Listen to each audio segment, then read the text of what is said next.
Welcome students. Welcome to today's, that is day 26 video lessons of semester 1, UG, BA, BCOM, BSc, BBA first year of Osmania University. We are going to look at the value orientation component. Let me just share the PowerPoint.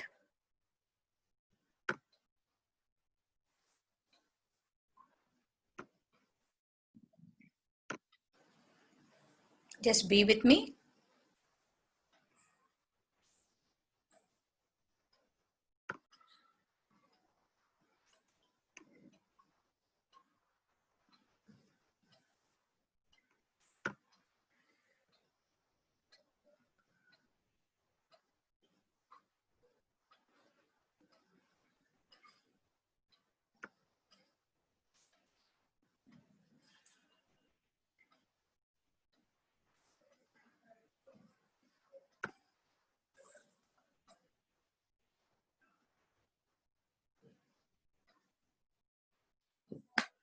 Okay.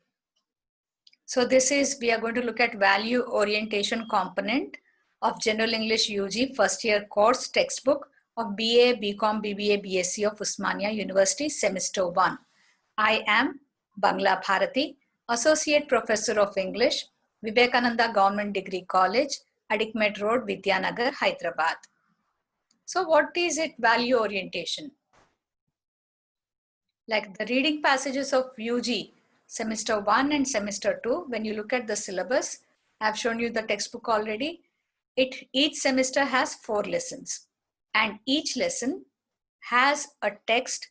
It could be a short story, essay, poem, or a play, which is followed by the language part, that is grammar, vocabulary, spelling, then the listening part, pronunciation, speaking part, the conversations, or the writing component, which includes paragraph, note making, note taking, essay writing, then the reading part, which is on reading passages, reading comprehension passages of the prose, text, and others. And then you have lastly the soft skills component to improve your soft skills. And the last one is a value orientation component. So every semester you have this, and every lesson has a value orientation. Now we are going to look at value orientation component. Now you have already studied human values and ethics in your high school, in your intermediate, which was compulsory paper. Now every society, every individual adheres to a specific value system. We are all social animals. We need society, we need families, we need friends, we need a college, a community life to survive and to live in harmony. And we all know this COVID-19 scenario where we are at home, not going out, very restricted movement. So now we understand why that moving and being in society is so important. And what is a value system? We have already discussed about the value system in when we were doing the first part of value orientation class. Even in the third one also we did in detail. So I'm going to just slightly skip these parts.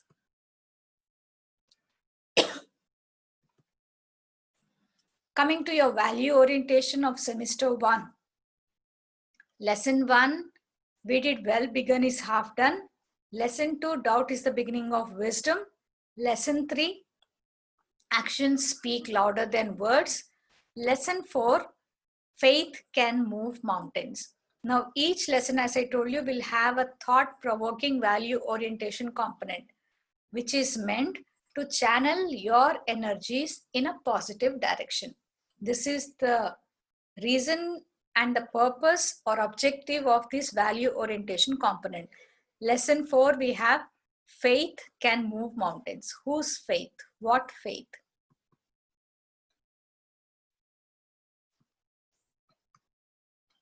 Okay, what is it that we are going to learn? What is the format? How are we going to go ahead? Now, there is an introduction of the topic. Faith can move mountains, that proverb. Then I will give you some introduction, followed by the scan copy slide on the text which you have to read, followed by supporting videos, clips, and then we'll have a recap. This is the format. Okay. First part, faith can move mountains. What do you understand by faith? For some, the faith could be on God, spirituality, faith in yourself, faith in the knowledge, faith in God, faith about self-confidence. It could be anything, and it has the power to move mountains. Watch this short video which kind of gives you a gist of it. One second.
So if you have faith, even the faith of the size of the mustard seed, how small it is, nothing will be impossible for you. So have a little faith. You can conquer mountains, you can move mountains. Actually, this proverb is from Bible. Now, what is the faith can move mountains? I would like to make you listen to a song which was sung by Nat King Cole. He's a well-known country musician, a singer. I have put the lyrics also on one side. It is only an audio. So listen to it and try to follow the audio along with the text. Here it goes. Faith can move mountains, darling, you will see.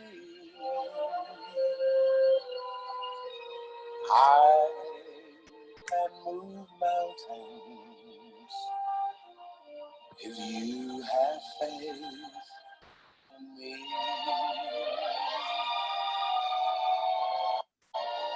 Faith can work magic. This I find with you. Yours is the magic to make my wishes come true. So tell me again you love me. Kiss me and I'll be strong.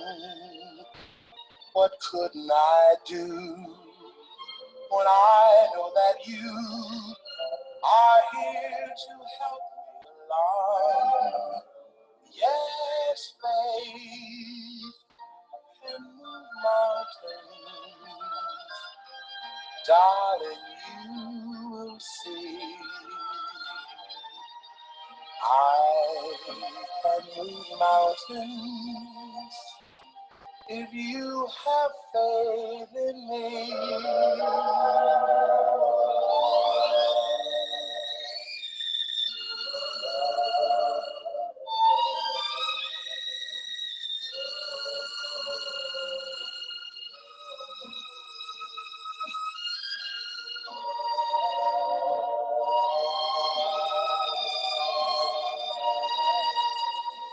So tell me again you love me. kiss me and I'll be strong. What couldn't I do when I know that you are here to help me along? Yes, faith can move mountains. Darling, you will see. I can move mountains if you have faith in me. Yes, I can move mountains if you have faith in me.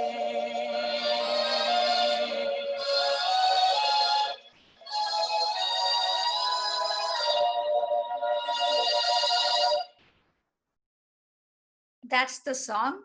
Though it is a love song of the 1950s, very popular. But the gist is, if you have faith and if you think somebody else has that faith in you, then you can move mountains. Nothing is impossible for you. Now let's get into your textbook. This is a scan shot of the text of lesson number 4. Faith can move mountains. I'll give you 2 minutes to read this particular part of the text. Then we'll move to the second part of the text. Your time starts now. Just read it. Try to understand. I'll keep the time for you.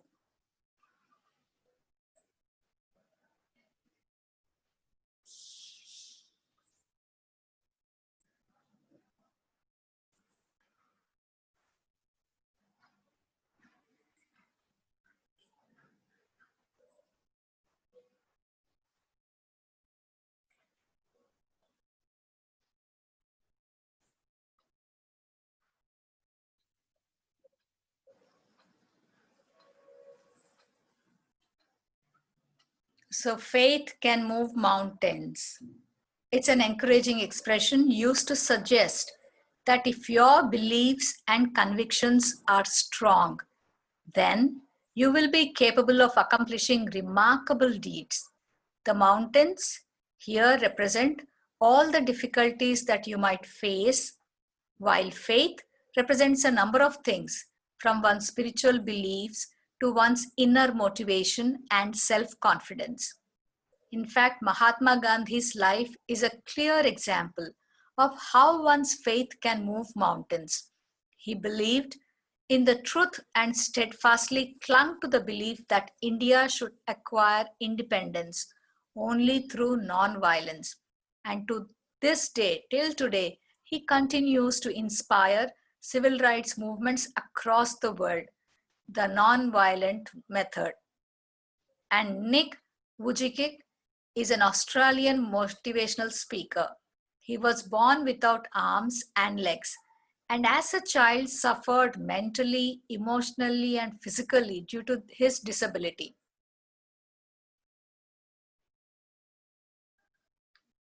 So I read this for you. I hope you have followed it. Once again, try to read it on your own. I'll give you 1 minute.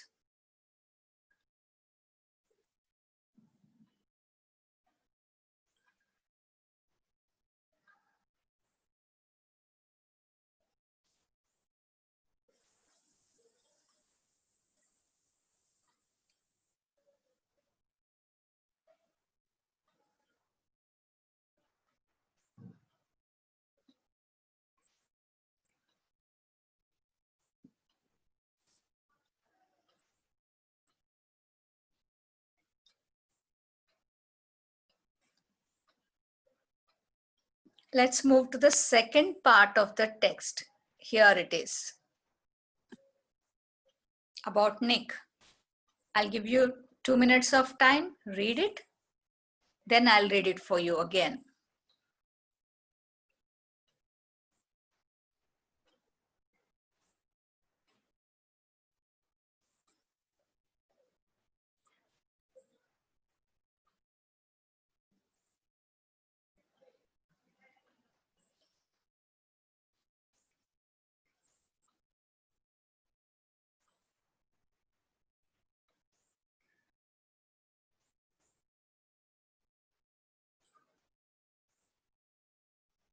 your paragraph spoke of Mahatma Gandhi.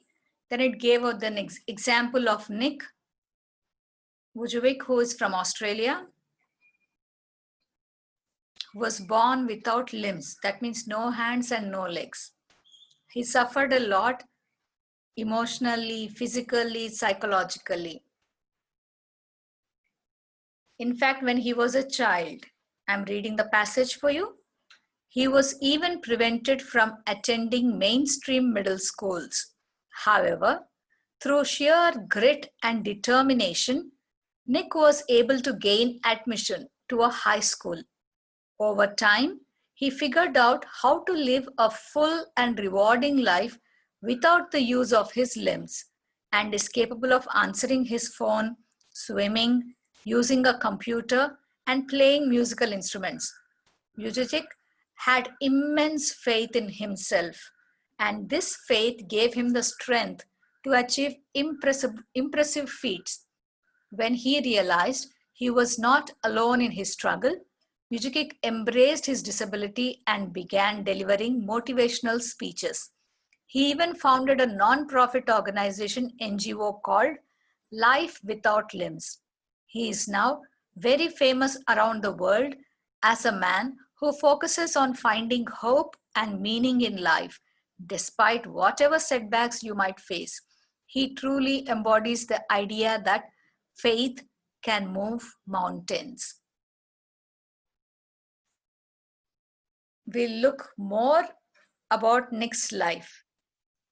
Nick is the founder of an NGO, Life Without Limbs.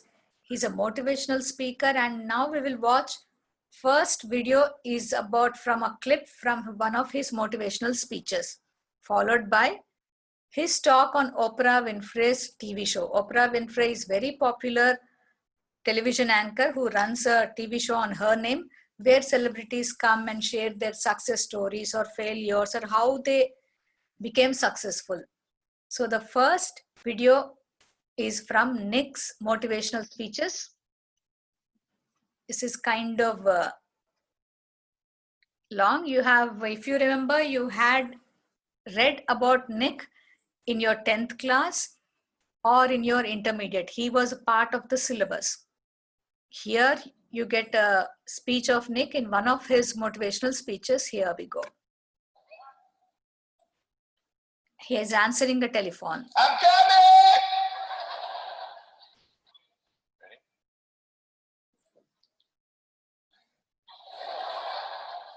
Hey, is that cool? Awesome.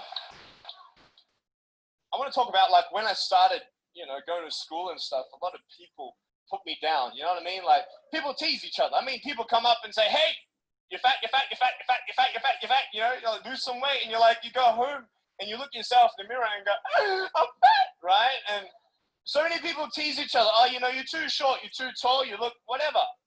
Different hair and all that. It doesn't matter. See, the thing is, when you're in school, when you're growing up in life, it actually sort of matters to people how you look. And then it matters to you because it matters to others. Why? Why does it matter how you look? Because if they don't like you, then who will? If they don't accept you, then who will? And the fear that we have is that we're going to be alone, that we're not good enough. And, we have to change ourselves. And, so many people put me down and say, Nick, you look too weird and no one's really offended. You can't do this and you can't do that. And I couldn't change anything. It's not like just fixing my hair one day and everything's fine. It's not like, just whatever. I couldn't change my circumstance. I couldn't just one day wake up and say, hey, give me arms and legs. I need arms and legs. You know what I mean? Like, we went to a bodybuilder, and said, can you make me some arms and legs? No joking. Bodybuilder, you get it? Right? So this is the thing. I go up to people, can you give me a hand? Just joking. But it was so hard because people put me down. And I started believing that I was not good enough. I started believing that I was a failure. That I'd never ever be somebody who people would like or people would accept. And it was so hard, man. I thought to myself, I can't go on the soccer field like everybody else. And I can't ride my bike and I can't skateboard and all these sort of things. And I started getting depressed.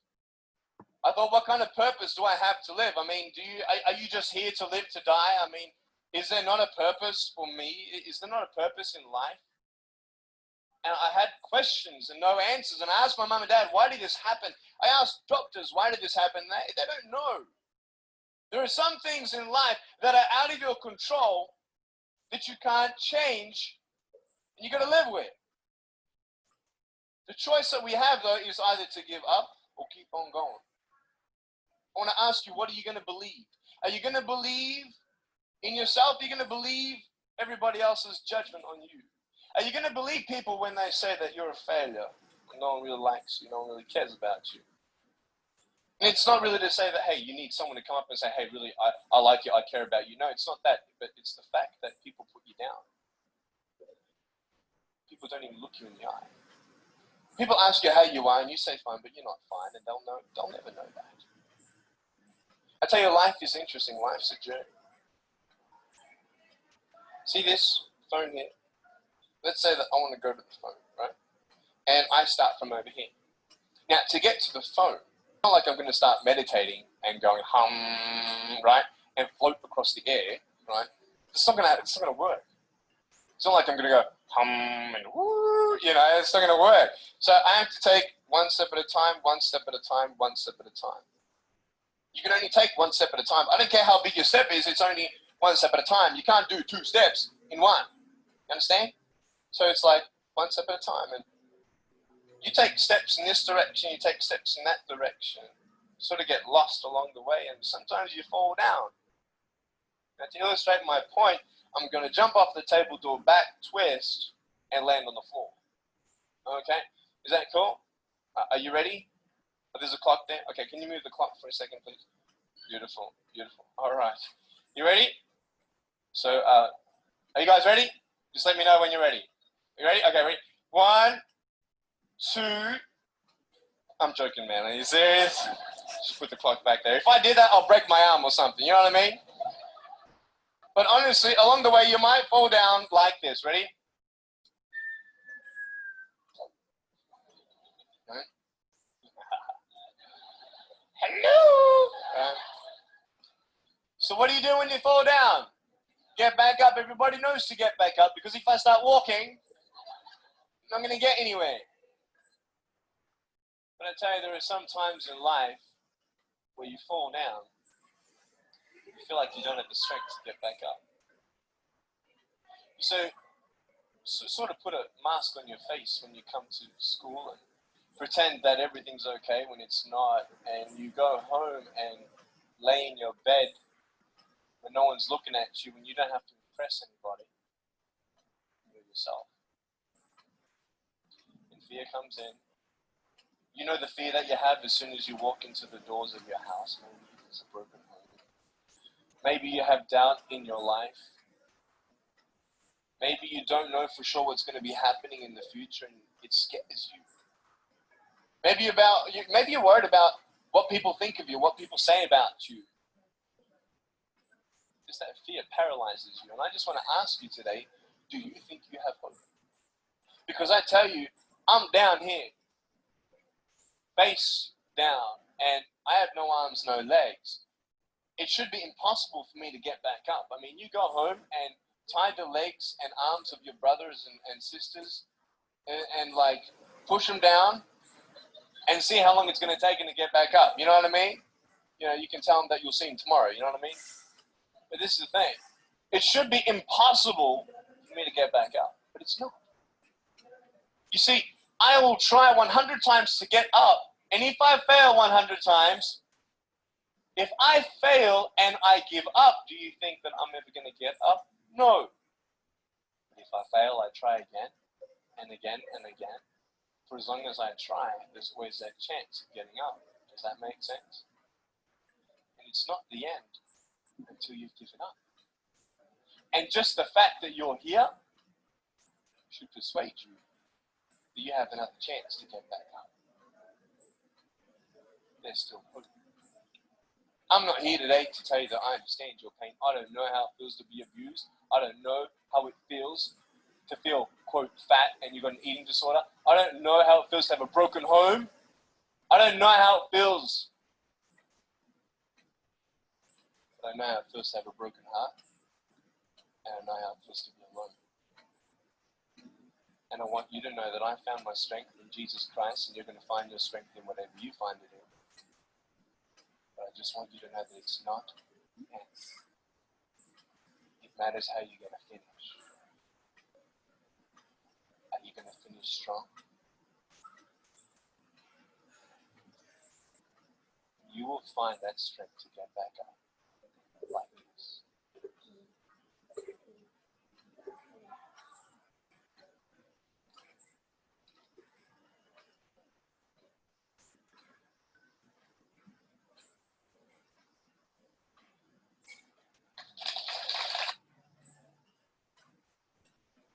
So what's your excuse for not doing well in life? What's your excuse for feeling depressed, for not able to achieve anything in life? This is a very popular motivational speech by Nick Vujicic, and he was on Oprah Winfrey's show. He was a guest where he shared about what kept him going.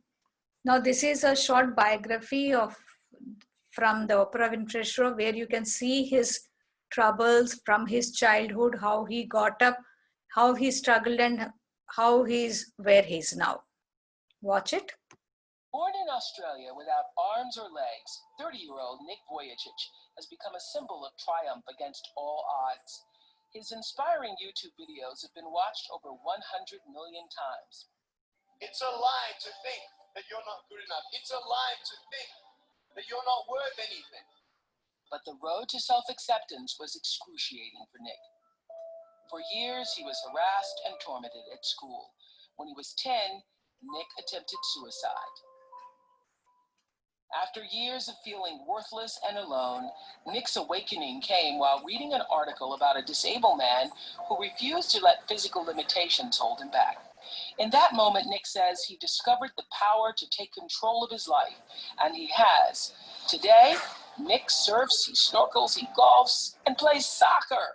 He's traveled to 44 countries with his message of hope. Even the worst part of your life can come together for the good. And less than a year ago, Nick married the love of his life and danced at their wedding.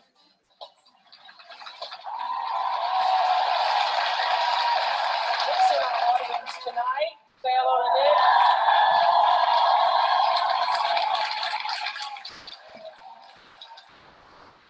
We're standing up for Nick. Now, this is what's so unbelievable. As you've heard, people complain about the spots on their face, and people complain about not having a boyfriend and not being able to have the mates of their life. What happened to you that you were able to take your chemistry, being born with no arms and no legs, take your connections, your relationships, your life circumstances, your state of consciousness, and then make the conscious choice that you were going to take all of that which the rest of the world looks at, undeniably as a pretty bad hand, and that you were going to turn it into something, you were going to be exalted by it. What happened to you that you were able to do that? Oprah, I know that you love to think out of the box and have things outside of the box in your show. Yeah. And I know that you love illustration. So if I may illustrate in about 180 seconds, can I do something a little crazy, but it'll be powerful? Is that cool? You got a camera behind me, right? Yeah. I'm going to show you. Come. This step right here, is there enough light here? The chemistry. I was born without arms and legs. The chemistry I could not change in my life. I know that God didn't give me this pain, but what the enemy tried to use for bad, he turned into good. Man, the connections. I want to tell Porsche. Look, I'm a guy, I love cars, okay? And I love Porsches more than Ferraris, okay? and I want everyone to know that we are wonderfully and fearfully made. And until you can actually understand that we are all wonderfully and fearfully made from God, I want you to know that you will always be trapped and chained and you will be stopped. But when you have the incredible power of faith in action, nothing holds you back. And you're beautiful just the way that you are. No worries. For me, I felt the connection. For me in my life, I'm thinking, man, I'm not going to get married. I can't even hold my wife's hand. What connection am I going to have? But you know what? All things come together for the good for those who love him.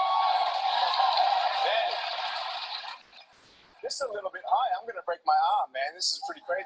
All right. I'm going to break my arm. Circumstances. Being born without arms and legs, man, it's all about choice. When you asked me what it was, I had parents who were my heroes. They always said, you can either be angry for what you don't have or be thankful for what you do have. Do your best and God will do the rest.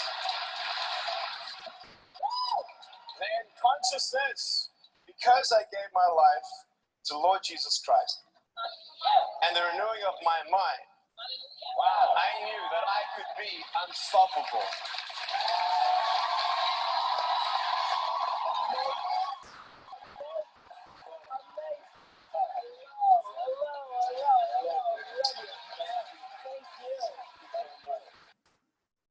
That's about Nick.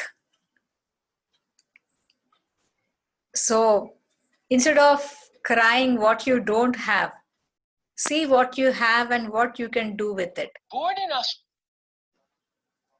So not only as an Australian, we have many exemplary people back home who proved that faith can literally move mountains. For example, you have the mountain man of India. His faith broke the mountain and he conquered the mountain. He is none other than Dashrath Manji, popularly known as Mountain Man. It's a legend who proved that nothing is impossible to achieve. His life gives a moral lesson that a small man who has no money, no power, but then he can challenge a mighty mountain. How is it?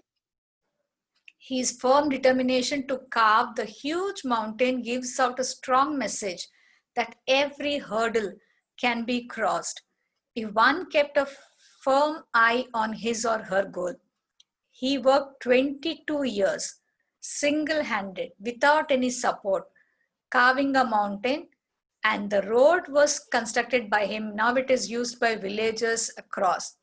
And his story was narrated by Amir Khan in his TV show, Satyameva Jayate. Now I'm going to play that video clip. Though it is in Hindi, I hope you can follow it. 4 minutes. कौन सा पहाड़ टूट जाएगा? चलिए दोस्तों, मैं आपको एक ऐसे इंसान से मिलाता हूँ जिनकी कहानी देखने के बाद ये ख्याल आप दोबारा लबों पे नहीं ला पाएंगे।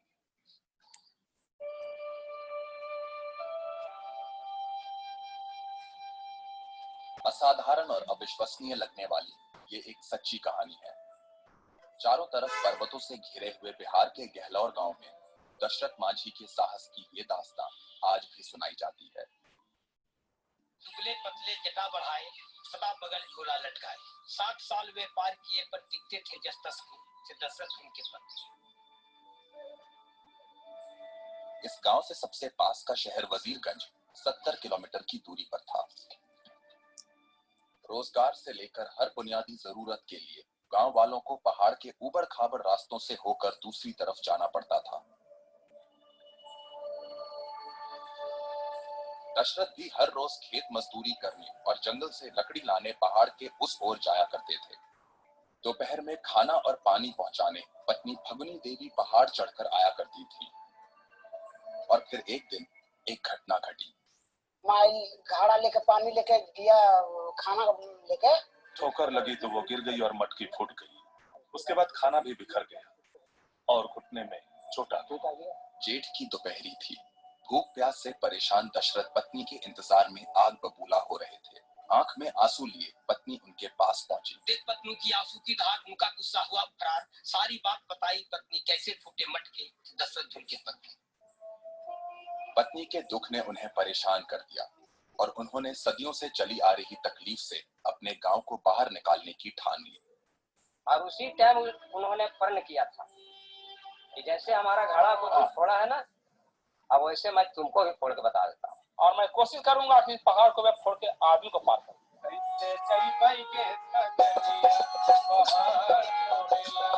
दशरथ ने अपनी बकरी बाजार में बेचकर छैनी हथौड़ी खरीदी और अगले दिन से नामुमकिन लगने वाला पहाड़ काटने का काम अकेले ही शुरू कर दिया। दशरथ पहाड़ तोड़ने के निश्चय का लोगों ने मजाक भी उड़ाया। ऐसा काम कर रहे थे तो सब पब्लिक लोग कहा कि देखिए इन लोग पगला हो गया है सर, पहाड़ कहीं आदमी से टूटेगा? नहीं टूटेगा। सर नटवा वाला सीमेंट का बोरा होता है ना, उसी का बनियान पहनते थे, हमें सिल देते थे। पागल तो खैर बहुत लोग कहते थे कि मजदूरी करता तो पेट भरता। वो बोले हम मजदूरी नहीं करेंगे, मांग के खा लेंगे, जहां है वहीं ठीक है। पागल नहीं हुआ था। पागलपन नहीं, एक जुनून, एक दीवानगी थी। दिन बीत गए, महीने साल गुजर गए, पर दशरथ के हाथ नहीं रुके। पहाड़ में छैनी की मार लगातार चलती रही। 22 साल बीत गए। एक इंसान के साहस और हौसले ने पर्वत को भी पछाड़ दिया।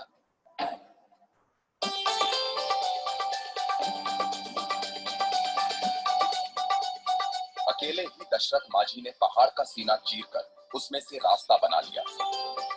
70 किलोमीटर का रास्ता महज 7 किलोमीटर में तब्दील हो गया।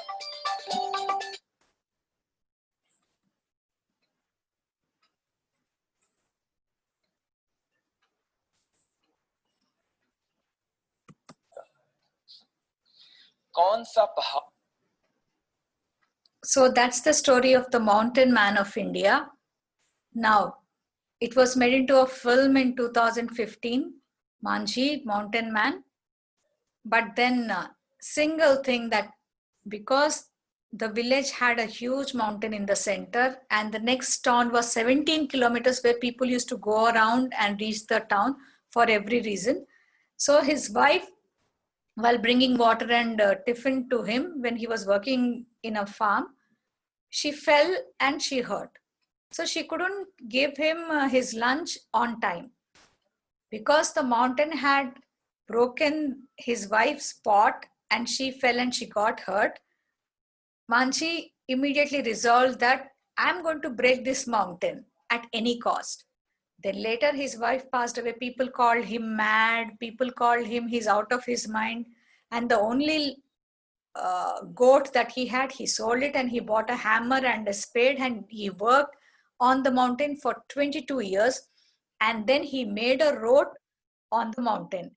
Now the 17-kilometer way is reduced to 7 kilometers. The entire village, now the people are using that mountain passage. So what made him do it? The little faith that he is going to conquer the mountain at any cost. He was single. He was called names by the villagers and people said, if you work similarly on a farm or something else, you can earn money. Why are you wasting your youth, your energy, your time on doing something which is impossible? But he never thought that that was an impossible task. People who have faith, everything is possible. Now I'm going to present to you another story narrated by Bharat J. Mehra. Now this is in English. So follow it. This is how again it tells about a cup of tea, the tea shop, and the tea shop owner. He had immense faith in God. If you have faith, be it in God, yourself, or society, or some power, whatever, if you have faith, miracles definitely happen. Watch it.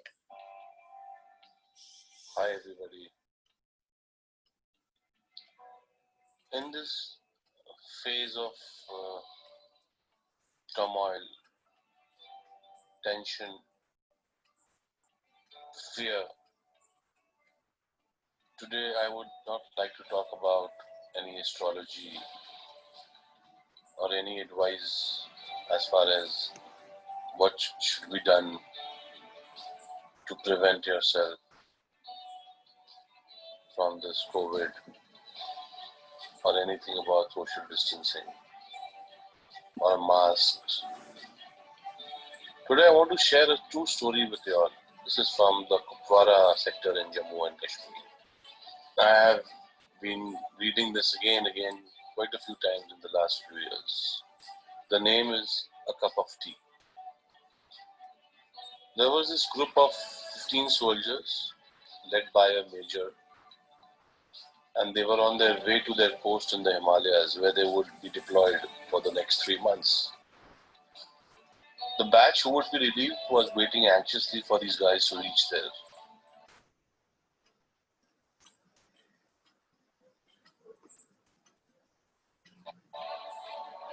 It was cold, very cold winter, intermittent snowfall. It made things really difficult for these people. And they all, 15 of them, had just, one wish that if someone could offer them a cup of tea. Though the major knew that it was a very futile wish, but still, they continued moving ahead and had the same wish.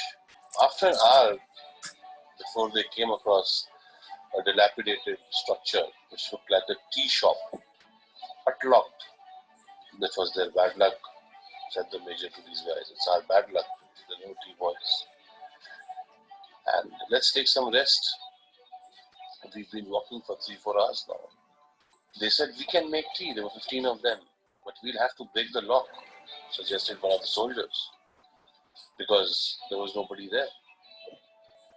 The main officer was in great dilemma to this unethical suggestion, being from the army and they're supposed to protect. But the thought of a steaming cup of tea for all these guys, tired soldiers, winters, cold, made him to give the permission to these guys.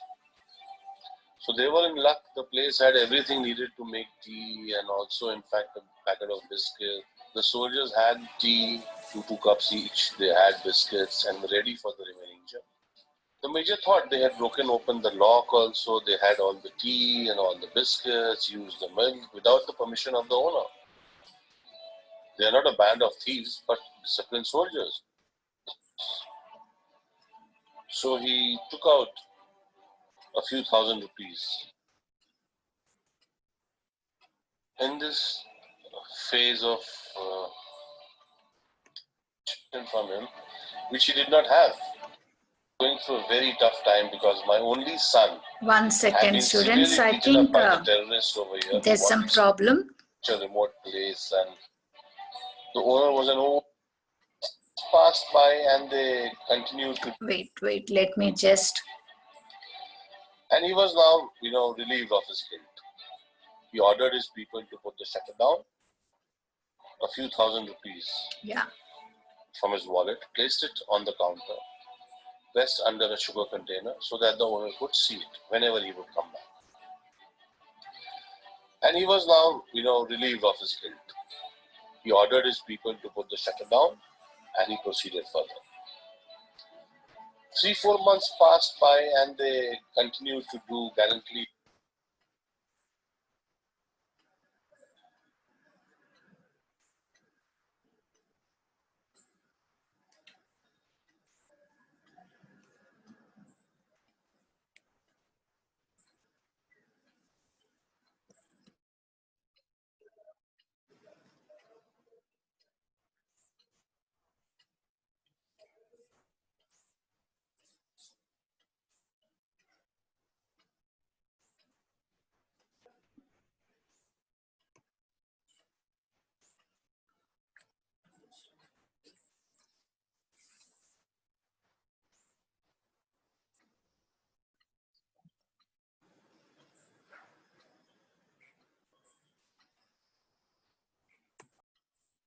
So this is going to be I'm going to show you a short video by Bharat J. Mehra, who is an astronomer, who is into astrology and more things, but more than that, he's actually a storyteller.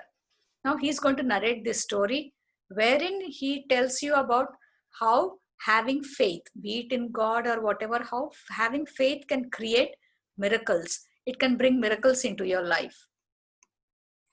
Watch it. Hi everybody. In this phase of turmoil, tension, fear, today I would like to talk about any astrology or any advice as far as what should be done to prevent yourself from this COVID or anything about social distancing or masks. Today I want to share a true story with you all. This is from the Kupwara sector in Jammu and Kashmir. I have been reading this again quite a few times in the last few years. The name is A Cup of Tea. There was this group of 15 soldiers led by a major, and they were on their way to their post in the Himalayas where they would be deployed for the next 3 months. The batch who would be relieved was waiting anxiously for these guys to reach there. It was cold, very cold winter, intermittent snowfall. It made things really difficult for these people. And they all, 15 of them, had just, one wish that if someone could offer them a cup of tea. Though the major knew that it was a very futile wish, but still, they continued moving ahead and had the same wish. After an hour, before they came across a dilapidated structure which looked like a tea shop, but locked. That was their bad luck, said the major to these guys. It's our bad luck, the no tea boys. And let's take some rest. We've been walking for 3-4 hours now. They said, we can make tea. There were 15 of them, but we'll have to break the lock, suggested one of the soldiers, because there was nobody there. The main officer was in great dilemma to this unethical suggestion, being from the army. They're supposed to protect.